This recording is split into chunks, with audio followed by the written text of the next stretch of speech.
How to become a pro artist. तो दोस्तों आज के वीडियो का टॉपिक ये है हमारा। तो पिछले वीडियो में मैंने बात करी हुई थी मेरे मिशन के बारे में, और वहाँ पे मैंने दो वर्ड जो है आपको एक्सप्लेन करते हैं, जिसमें था एक प्रो आर्टिस्ट और दूसरा था फ्रीडम। तो आज के वीडियो में मैं आपको एक्सप्लेन करने वाला हूँ कि एग्जैक्ट में जो ये प्रो आर्टिस्ट वर्ड है, ठीक है, इसका मीनिंग क्या है और इसको कैसे इम्प्लीमेंट करना है। तो यहाँ पर जो है प्रो आर्टिस्ट में क्या क्या क्वालिटी होनी चाहिए और क्या क्या हैबिट होनी चाहिए, क्या स्किल होनी चाहिए, इसके बारे में मैं यहाँ पर एक्सप्लेन करने वाला हूँ। तो यहाँ पर जो है ये मैंने एक लिस्ट बनाया है, और ये जो है हैबिट और स्किल, ठीक है, वो होनी चाहिए एक प्रोफेशनल आर्टिस्ट में, ठीक है। तो यहाँ पर जो मैं स्टेप बाय स्टेप आपको एक्सप्लेन करता हूँ।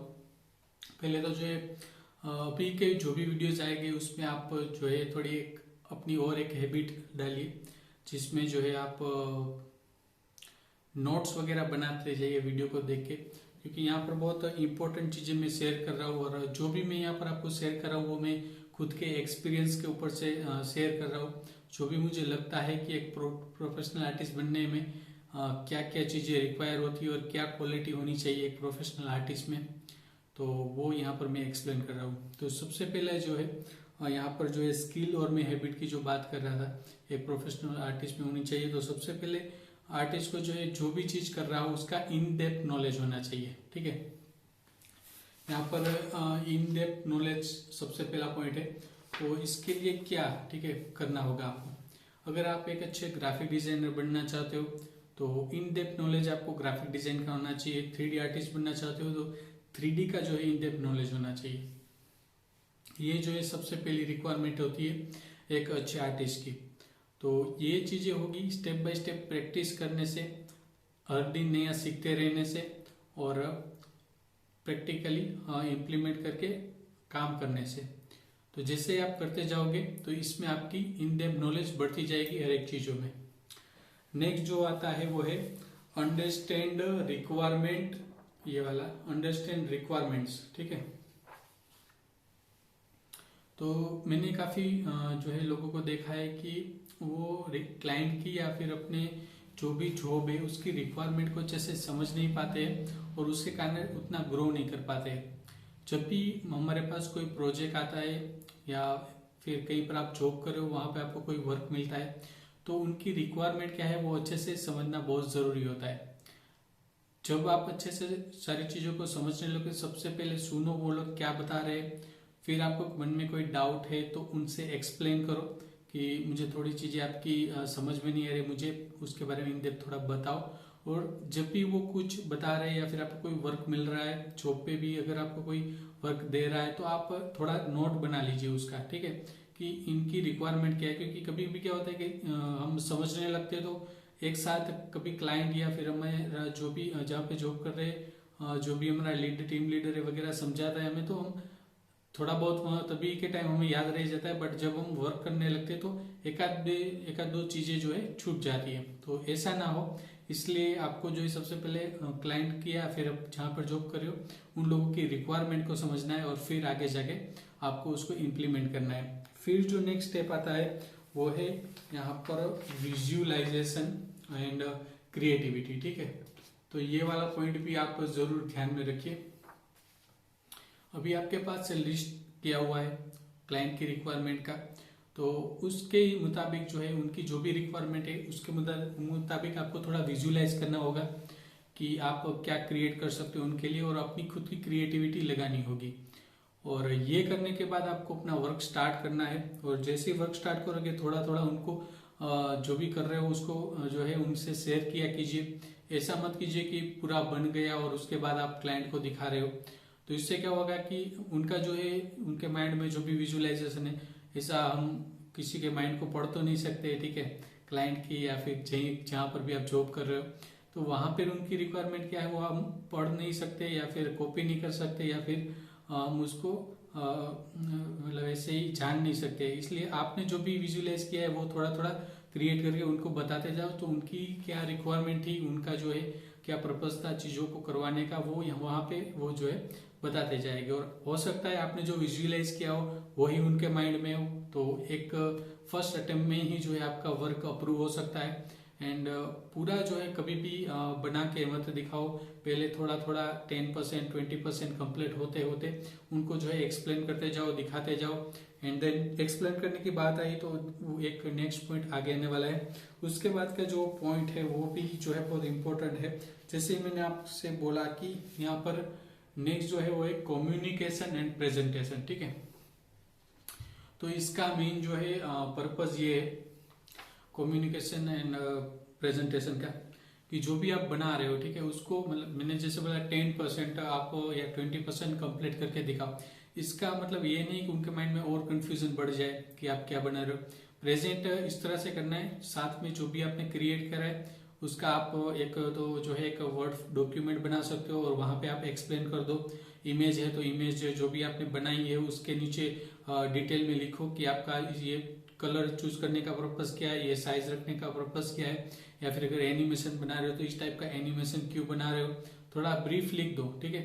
जो भी आप क्रिएट कर रहे हो उसका थोड़ा ब्रीफ लिख दो, उससे सामने वाले को समझने में आसानी होगी कि भाई क्यों तुमने इस टाइप का अपना कंसेप्ट रखा है और उसका मीनिंग क्या है। क्योंकि जब 10 to 20% कोई भी चीज होती है बनी हुई, तो उसको थोड़ा जो है समझ पाना मुश्किल होता है सामने वाले को। तो इसलिए आप थोड़ा उसको जो है अच्छी तरह से कम्युनिकेट करो, प्रेजेंट करो। और कम्युनिकेशन स्किल में भी ऐसा है कि हो सकता है आपको अंग्रेजी अच्छे से ना आता हो, तो आपको जो भी लैंग्वेज अच्छे से आती है उसमें बात करो, ठीक है। और अगर वहां पे अंग्रेजी मस्ट है, ठीक है, तो कोई फ्रेंड या उसका जो है आप ले सकते हो। बट जॉब में तो वो चीज पॉसिबल नहीं हो पाएगी। बट हाँ, जॉब में भी आप अपने टीम लीडर या फिर अपने के साथ जो भी लोग कलीग्स काम कर रहे हैं उनकी भी आप हेल्प ले सकते हो। बट कम्युनिकेशन ऐसा करो कि जिसमें क्लियरिटी हो आपके और क्लाइंट के, या फिर जो भी आपसे काम करवा रहा है उनके साथ, ठीक है। तो ये कम्युनिकेशन बहुत इंपॉर्टेंट है। प्रेजेंटेशन में जैसे मैंने बताया कि एकदम नीट एंड क्लीन होना चाहिए, जो भी आप दिखाना चाहते हो वही चीज उनको प्रेजेंट करो। अननेसेसरी फाइल फोल्डर वगैरह मत डालो, फाइल के नेमिंग वगैरह जो है प्रॉपर होने चाहिए। और ये सारी चीजों का प्रेजेंटेशन के टाइम आपको ध्यान रखना है। और जो भी रेफरेंस वगैरह यूज कर रहे हो तो उनको साथ में मत भेजो, वो रेफरेंस सिर्फ खुद के लिए रखो। वरना क्या होगा कि वो रेफरेंस का क्वालिटी देखेंगे और फिर आपका क्वालिटी देखेंगे, तो हो सकता है उनके माइंड में कोई नेगेटिव विचार है कि ये जो है बंदा जो भी रेफरेंस लेके बैठा है बट उस टाइप का शायद ये बना पाएगा नहीं या नहीं बना पाएगा, तो वो भी थॉट उनके माइंड में आ सकता है। तो रेफरेंसेस वगैरह खुद के लिए रखो। और अगर रेफरेंसेस पहले अप्रूव करवाने तो कुछ भी क्रिएट करने से पहले उनको बता दो कि कुछ मैं इस टाइप का सोच रहा हूँ बनाने का, अगर आपको पसंद है तो मैं ये फ्लो में आगे बढ़ूँ, ठीक है। तो जो भी रेफरेंसेस वगैरह आप कलेक्ट कर रहे हो तो उसको या तो पहले अप्रूव करवा रहे हो या फिर उनसे नहीं बताए, तो आप जब 10 या 20% बता रहे हो तो उनको एक्सप्लेन कर दो, वो रेफरेंस मत बताओ, ठीक है। तो प्रेजेंटेशन के टाइम भी आपका जो है कम्युनिकेशन अच्छा रहना चाहिए, जिससे क्लाइंट का जो भी विजन है, जो भी उनको क्रिएट करवाना है वो अच्छे से करवा पाए और आप उनके साथ अच्छे से काम कर सको। नेक्स्ट जो है फीडबैक एंड इम्प्रूवमेंट, ठीक है। तो ये पॉइंट इसलिए इम्पोर्टेंट है क्योंकि जैसे ही मैंने बोला 20% क्रिएट करने के बाद आप फिर से नेक्स्ट 50% कंप्लीट होगा, तब आप जो है उनको अपना आपका काम दिखाओगे। तो उस टाइम जो है जो भी फीडबैक मिल रहा है उसको नोट डाउन करो और उसको जो है स्टेप बाय स्टेप इम्प्लीमेंट करता जाओ। और आपके बाजू में जो भी बैठा है थोड़ा थोड़ा बना के, अगर उनको डिस्टर्ब नहीं कर रहे हो आप, तो उनसे भी थोड़ा बहुत फीडबैक लो। क्योंकि जब भी हम कुछ क्रिएट करते हैं तो हमें जो है उसमें क्या प्रॉब्लम आ रही है या फिर क्या मोर इम्प्रूवमेंट हो सकती है। कभी कभी हमारा ध्यान वहां पर नहीं रहता है, हमारा ध्यान कुछ क्रिएटिव करने में चला जाता है। तो उस टाइम जो है चीजें हमें ध्यान में नहीं आती है, हमें तो लगता है हमने जो बनाया है वो बेस्ट ही है। तो इसलिए जो है दूसरे लोगों का फीडबैक बहुत इंपॉर्टेंट होता है। तो फीडबैक के साथ आपकी जो है क्वालिटी को जो है आपको इम्प्रूव करता जाना है। एंड इम्प्रूवमेंट जो है कंटिन्यूस प्रोसेस है। जब भी आप 10% अपना वर्क दिखाओगे फिर जो है वो 50% तक ले जाओगे, उसमें जो भी फीडबैक आ रहे हैं उसको इम्प्रूव करते जाना है, ठीक है। तो ऐसा नहीं होगा कि फर्स्ट अटेम्प्ट में ही जो है आपकी चीजें क्रिएट हो जाएगी। इसको तो धीरे धीरे इंप्रूवमेंट करते जाता हूँ, कोई भी क्रिएटिव वर्क हो, ठीक है। कोई एक आर्टिस्ट पेंटिंग भी बनाता है तो फर्स्ट स्केचिंग करता है, रफ आउटलाइंस बनाता है, देन धीरे धीरे उसमें इंप्रूव करता जाता है और खुद भी विजुअलाइज करता है दूर से कि भाई मैं जो सोच रहा था वो पेपर पे आ रहा है या नहीं, और दूसरे लोगों का भी फीडबैक लेता है कि आपका क्या इसके बारे में नजरिया है, आपको क्या लगता है, कैसा लग रहा है। ठीक है, तो कभी भी अकेले मत काम करो, मतलब अकेले मतलब काम तो हमें अकेले करना है बट लोगों का फीडबैक लेके काम करना है। नेक्स्ट जो क्वालिटी या फिर स्किल या हैबिट जो भी आप कह लो वो होनी चाहिए यहाँ पर कॉस्ट एंड क्वालिटी कंट्रोल। ठीक है, आई थिंक जो आपको दिख रहा होगा, okay, cost and quality control. तो वो क्यों जरूरी है इसके बारे में एक्सप्लेन करता हूँ। देखो, जो भी हम काम कर रहे हैं, जो भी हम टाइम लगाते हैं प्रोजेक्ट कंप्लीट करने में, कुछ भी क्रिएट करने में, तो वहां पे हमें उसके बदले में कुछ भी जो है कॉस्ट लगानी होती है, कुछ भी पैसा लेना होता है।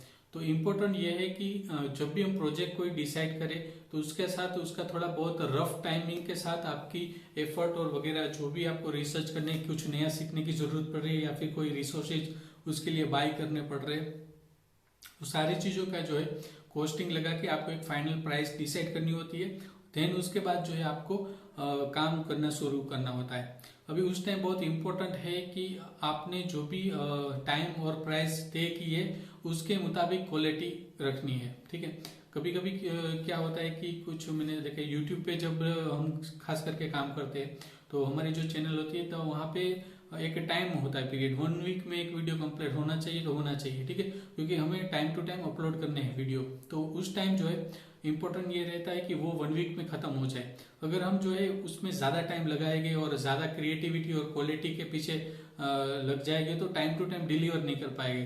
तो हमें टाइम के साथ उसका क्वालिटी, और कभी कभी क्या होता है किसी का बजट सिर्फ जो है 10,000 ही है, मान लो कुछ एडवर्टाइज बनाने का या फिर कोई एक छोटा सा लोगो एनिमेशन बनने का, तो अगर आप उसको हॉलीवुड लेवल का कुछ 4-5 लाख वाला क्वालिटी का काम करके दोगे 10,000 रुपए में, तो एक तो आपका जो है एक तो जो है आपका जो प्राइस और प्लस में जो आपका टाइम लग रहा है वो आप मैनेज नहीं कर पाओगे 100%। क्योंकि देखो, जब भी क्वालिटी को आप ध्यान में रख के काम करोगे तो उसका टाइम पीरियड जो है कम या ज्यादा वहीं से मैटर होता है। ठीक है, और कभी कभी क्या होता है टाइम कम होता है बट आपका स्किल लेवल भी जैसे स्किल लेवल भी इम्पोर्टेंट होता है। जैसे कि सी ब्रश में कोई भी हाई पॉली मॉडल बना रहे हो या फिर एक सिंपल गेमिंग का मॉडल बना रहे हो, दोनों के बीच में बहुत बड़ा डिफरेंस है, दोनों के बीच में स्किल लेवल का भी बहुत बड़ा डिफरेंस है।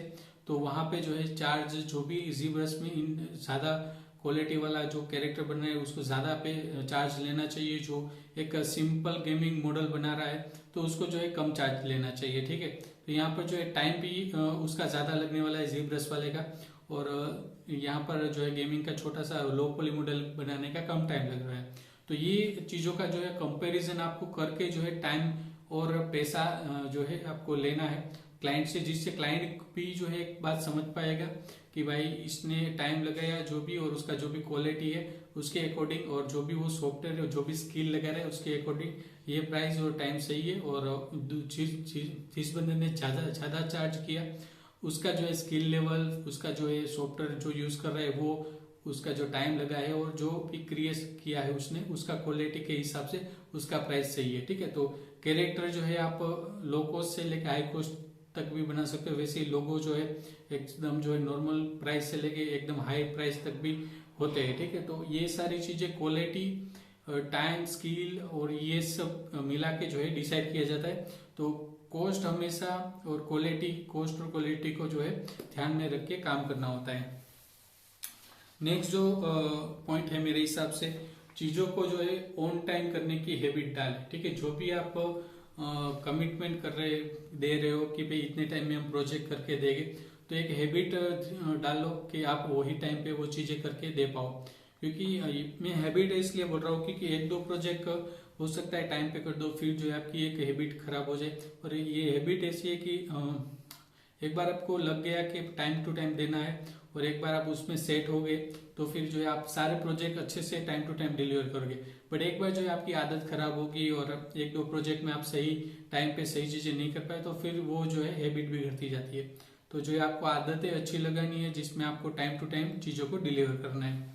नेक्स्ट जो पॉइंट है और मेरे हिसाब से ये लास्ट पॉइंट है वो जो है ऑनेस्ट। ठीक है, आपको अपनी तरफ से एकदम ऑनेस्ट रहना है, ईमानदार रहना है। चीजों को करते समय जो भी प्रोजेक्ट ले रहे हो ईमानदारी से, जो भी टाइम पैसा और रिसोर्सेज लग रहे हैं उसके बारे में क्लाइंट को बताओ, उसके अनुरूप ही उससे चार्ज करो, उसके अकॉर्डिंग ही उनसे चार्जेस लो। ठीक है, और जो भी पॉलिसी आपने डिसाइड करी है कि भाई 20% या 25% काम खत्म होने के आपको इतना पेमेंट करना है, या 50% काम खत्म होने पर इतना पेमेंट करना है, तो आप जो है ऑनेस्टली उनसे जो है पैसा भी मांग सकते हो, और जो है टाइम टू टाइम उनको डिलीवर करना है। और वो जो भी क्वालिटी आपने जो उनसे बात करी है, जो भी क्वालिटी डिलीवर करने की, वो डिलीवर करनी है। तो उसमें आपको जो है एकदम ईमानदारी रखनी है। इससे बेनिफिट ये होगा कि आपके साथ क्लाइंट जो है लॉन्ग टाइम तक जुड़े रहेंगे और आपको बार बार काम देते रहेंगे, और दूसरे रेफरेंस भी आपको वही क्लाइंट देता जाएगा। ठीक है,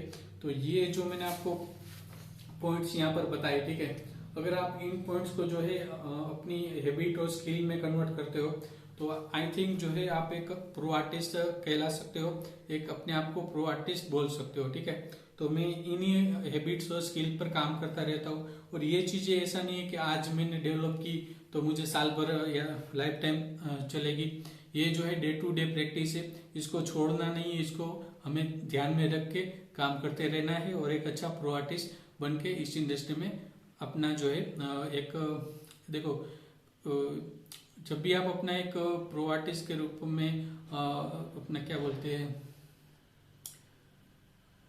ये बिजनेस वर्ल्ड में जो भी आप अपना पोजीशन बना लोगे, ठीक है, जब भी आप एक अच्छे प्रो आर्टिस्ट के तौर पे अपना पोजीशन बना लोगे तो फिर जो है आपको जॉब हो या फिर प्रोजेक्ट हो या फिर नए क्लाइंट्स हो, वो मिलते ही जाएंगे। ठीक है, तो इन चीज़ों का ध्यान रख के आप आगे बढ़िए, और नेक्स्ट वीडियो में मैं मिलता हूँ। Thank you for watching friends, फिर मिलते हैं, बाय बाय। और ये जो है अभी 26वीं जनवरी थी, तो इसलिए मैंने यहाँ पर फ्लैग लगाए हुए। आप सभी को रिपब्लिक डे की बहुत बहुत शुभकामनाएं। जय हिंद, वंदे मातरम।